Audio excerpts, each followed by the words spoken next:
and forgive me if I butcher your names. Mine's pretty phonetic. Hi, thanks for having me, and I have to say, I'm really happy to see all these people here, because sometimes I think one of our biggest enemies is apathy, so it's good to see. Anyway, hi, my name is Ann Temple. I drove up from Milwaukee, Wisconsin. I'm a Midwest leader for Moms Across America, and I'm here today to demand that the EPA ban the use of glyphosate, which has been shown in study after study by independent scientists to cause harm not only to our water supply and our environment, but to the human and animal population as well.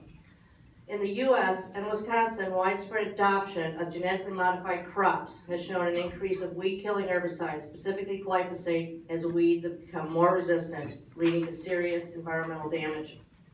Although the Safe Drinking Water Act was originally passed by Congress in 1974 to protect public health by protecting drinking water and its sources including rivers, lakes, reservoirs, springs, and groundwater wells, the federal government tests for about 200 pesticides. It does not test for glyphosate.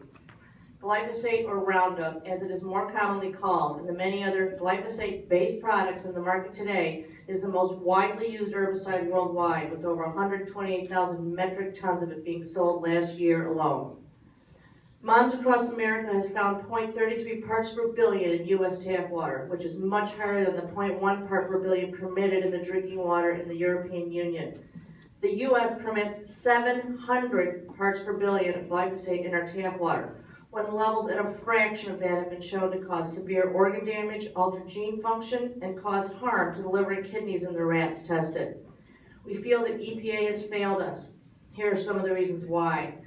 The EPA's approval policy calls for the manufacturer to submit studies for review showing the safety of only the one declared active chemical ingredient in a product, and not the final formulation. A product will always have adjuvants or so-called inert ingredients to improve the product's performance, but at what cost? In the case of glyphosate, testing was performed that showed these adjuvants made the final formulation over 1,000 times more toxic, or one of the most toxic herbicides on the planet. While the EPA has said that they have hundreds of studies showing glyphosate safety, there are no long-term animal studies on these final formulations, and there has never been a single long-term human study, barring the one we are all being subjected to right now. Not only is this toxic chemical formulation found in our groundwater, it is found in our treated tap water, our children's urine, breast milk, bread, cereal, eggs, milk, beer, wine, and most recently found in all of the childhood vaccines that we tested.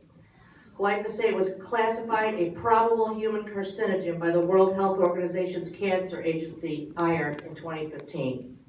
The only way to stop this ubiquitous poison from destroying our environment is to ban its use now, as we don't have several years for the EPA to stonewall us, as they did by postponing the glyphosate review meeting in October. We simply do not have time on our side. By 2032, just 16 years, 1 out of 3 of our children born will be diagnosed with autism if we continue at the current rate. We cannot afford to continue to increase the toxic burden of our children, and we cannot afford GMO chemical farming. We cannot afford these toxic chemicals in our groundwater anymore. We are asking the EPA to deny relicensing of glyphosate and to start working with other government agencies to work with farmers to convert to using sustainable organic practices that will benefit us all.